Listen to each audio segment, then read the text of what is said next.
Turning now to our focus tonight, FEMA, and specifically its response to Helene in western North Carolina. In recent months, the agency has become a flashpoint of controversy, and some would even say it's become politicized. President Donald Trump ran on fixing the Federal Emergency Management Agency, and recently the head of the department that oversees the agency called for getting rid of it altogether. Now, that's an idea that concerns many local and state leaders who would be asked to do a lot more after disasters to fill FEMA's role. Later in the show, I'll be joined by two of our Spectrum News Washington Bureau reporters who will talk about the changes that could come to FEMA and how that might be received by officials around the country. But first, you might have heard about this 62-page report Republican Congressman Chuck Edwards, the representative for much of western North Carolina in Congress, recently released. It's got ideas to, quote, fix FEMA and speed up Helene recovery in western NC. Now, there's a lot in this report, but it calls for increasing the federal government cost share for major corridors damaged by Helene to 100%, costing the federal government just under $262 million. It also calls for speeding up disaster funding for North Carolina farmers, modernizing the FEMA's IT systems, and simplifying the processes for disaster responses, saying survivors are forced to navigate a confusing array of federal agencies just to find the disaster assistance they are eligible for. There's a lot more in that report, but joining us now is Congressman Edwards, who joins us now from North Carolina. Sir, it's good to see you as always. We just went through some of the main takeaways from that report. I know there's a lot more in there. You met with White House officials to go over this report. Is there anything that White House officials told you that you can expect, that we can expect the Trump administration might act on in this report? Well, it was a most productive meeting, and I appreciate the fact that President Trump came to Western North Carolina. He made the promise that we would not be forgotten. He appointed me to a special task force to accelerate the recovery in Western North Carolina, and that report is exactly the result of my work for several weeks. In the feedback that I've gotten from constituents and community leaders, uh, it, it certainly was productive in the fact that I had, for well over an hour, the undivided attention of senior White House officials. They clearly understand the challenges that we have here in Western North Carolina, and they made a commitment to continue to work with me, first of all, in accelerating the payments that are due to local governments and constituents in Western North Carolina. Yeah, a lot of challenges, and we'll get to those. I want to ask you about, in the report, there's a lot of mention to putting power in the hands of the state and local governments, but there's also requests for more financial assistance from FEMA. So is this report a call to scale back FEMA or increase the use of FEMA? Well, the report, first of all, is highlighting some financial needs that we still have in Western North Carolina. We certainly could use 100% cost share to fix our major highways, the arteries coming into the region.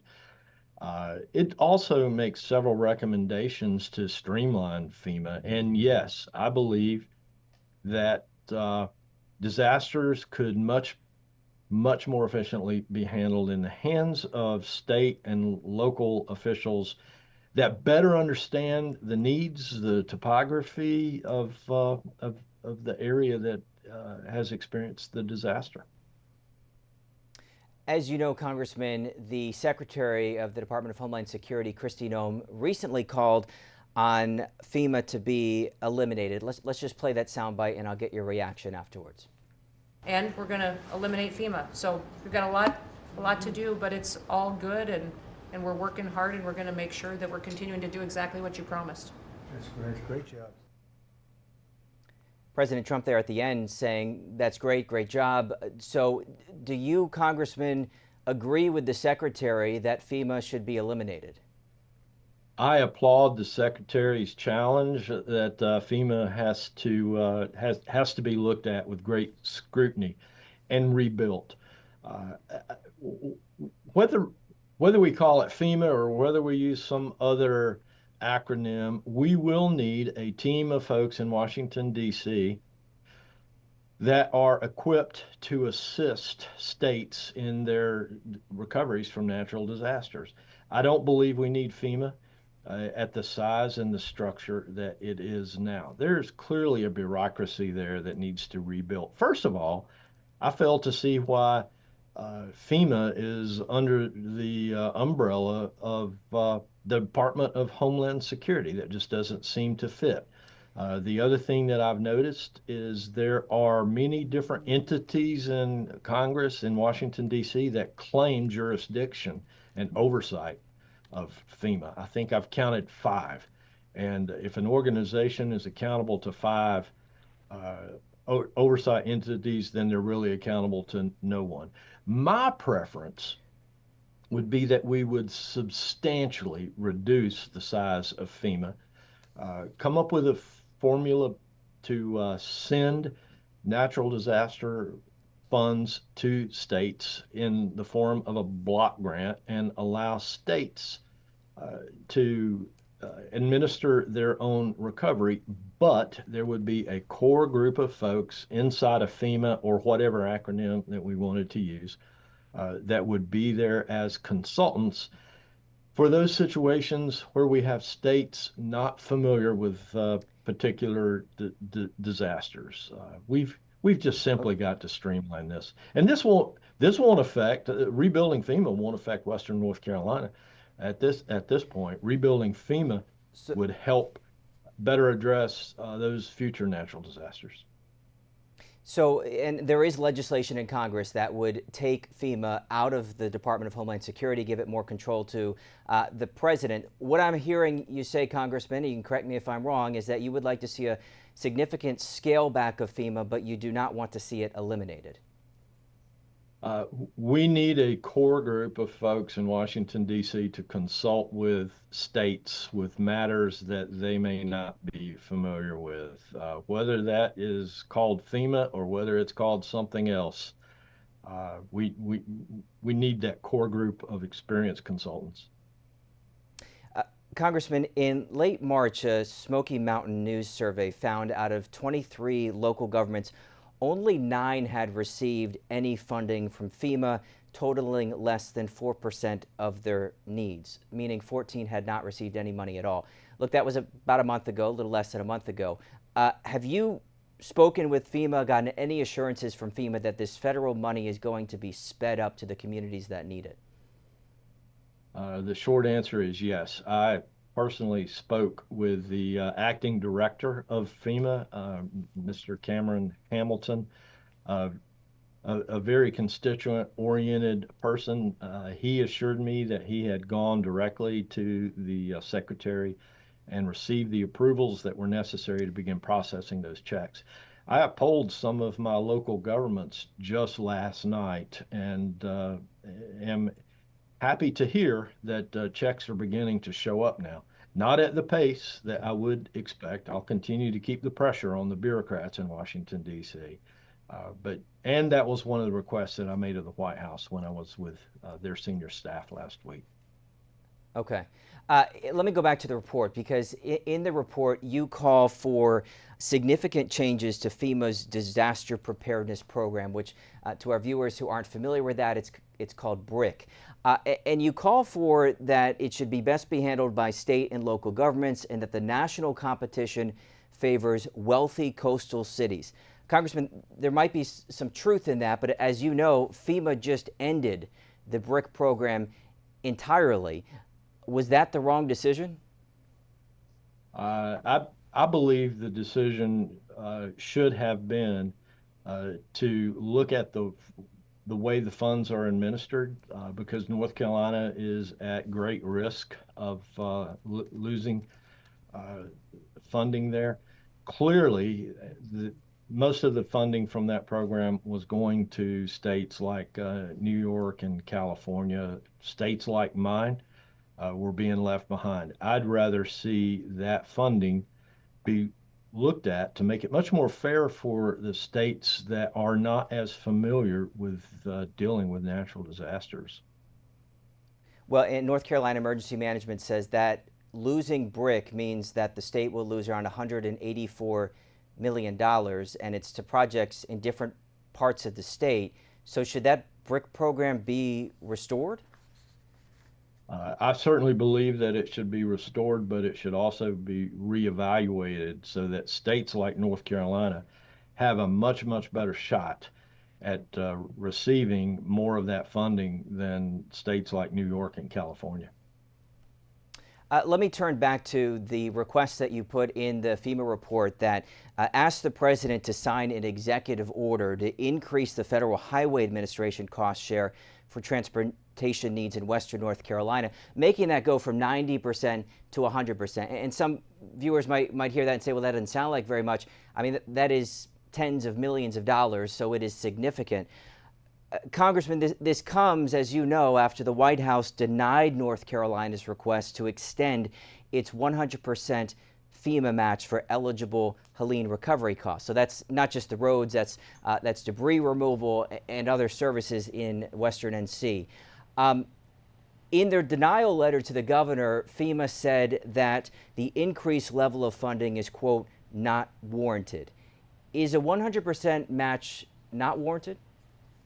Well, my job as the congressman of this district and congressman for the state of North Carolina is to go to Washington, D.C. and fight for absolutely everything that I can get for my constituency. And that's exactly why I advocated for the 100% match. I also would have liked to have seen the extension of that funding issued to North Carolina. I signed on to a letter requesting the president to do that. I really wasn't surprised that that extension was not granted because a 180-day extension has never happened. It is unprecedented. But I had to go and ask. At this point, first of all, I think we need to recognize that North Carolina is granted a 90% match instead of the typical 75% match. And so while we didn't get 100, we're still at 90, which is much, much better than the typical formula for disaster recovery. And I continue to fight for other ways to augment the funding from Washington, D.C. to help the folks here in North Carolina. Well, and the 90% is an important element to include because, again, FEMA will still be matching 90% of the eligible Helene recovery costs. But, Congressman, in the letter that you signed with the vast majority of the congressional delegation asking for the 100% match to be extended, you pointed out examples of where this has happened. You said, quote, this is in alignment with executive actions from previous storms like Hurricane Maria in the U.S. Virgin Islands and Puerto Rico, Hurricane Ike in Texas, and Hurricane Katrina in Louisiana and Mississippi. So wouldn't that imply this is not unprecedented? Well, it certainly would be unprecedented to get the 180-day extension like we had asked for. This was a very detailed topic that I discussed with the officials in the White House. They explained to me with, I believe, great rationale that they're looking to create consistency with the entities that are reimbursed under the 100% cost share, which in the overall scheme of things makes a lot of sense. Yes, I had preferred that North Carolina be the exception. But I believe there are other ways that we can help, that the federal government can help, that ways that I can help reimburse the state for our recovery. Yeah, I mean, just one follow-up on that, because, you know, according to reporting from WLOS, the 100% match was granted to the Virgin Islands for a total of 12 months. The Katrina match was more than a year and a half. There's other examples. Are you going to sign on to the governor's appeal to FEMA that 100% match does in fact get granted another 180 days? Well, I've not heard from the governor's office yet that he's filing that appeal. Once he calls me and I'm able to look at the rationale, then I'll make a decision whether or not to sign on. Okay, so you'd consider signing on to that appeal? Well, certainly, I would Okay. consider it, but having had the conversation that I did sitting in the White House, I also have to assess the reality or possibility that that could be honored. Okay. Congressman, I just want to, real quick, because I want to let you go, but I want to just turn to a couple quick procedural questions, if we could. When the president visited Western NC in January, he talked about the creation of a FEMA Review Council. He signed an executive action that put in place a FEMA Review Council. You've also spoken about, and he specifically mentioned your name as well, but you've talked about this North Carolina task force focused on Helene recovery. I just want to be clear because I think there's some confusion out there about the difference between the FEMA Review Council and the North Carolina task force. So are you a member of the task force? Are you a member of the council? Just clear it up for us if you can.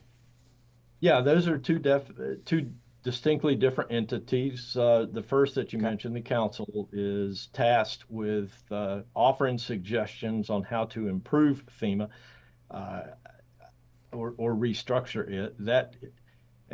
My recommendations for that group are included in the second part of the report that you referenced. I Okay. was appointed to a special task force to accelerate the recovery of Western North Carolina. And so I've taken the initiative out ahead of the other members of the task force to publish my recommendations. Okay, so that task force has not met yet. And are there, if, based on what I'm hearing, I think Congresswoman Virginia Foxx, Congressman Tim Moore also on that task force. Is that right? They were appointed to that task force. That's right. Okay, but not, it hasn't met yet. To my knowledge, a meeting has not been convened, but I wasn't going to sit back and wait on a meeting to be convened. Sure. I felt that I had a very up close perspective on what was required. That's why I put together and published my report. No, definitely. I understand. Lastly, just on this, the FEMA Review Council, you are not a member of, correct? And because from our understanding, the FEMA Review Council has not met yet, and there are not members of that council yet, or that review council yet. I am not a member of that council. Okay, because from our understanding, there's only the Defense Secretary and the Homeland Security Secretary that are members of that council right now. Okay. Well, Congressman, I appreciate your time. Let me just end by what you think, as this report comes out, what you hope people take away from this, that Congress can do, that the Trump administration can do, that you'd like to see quick action on.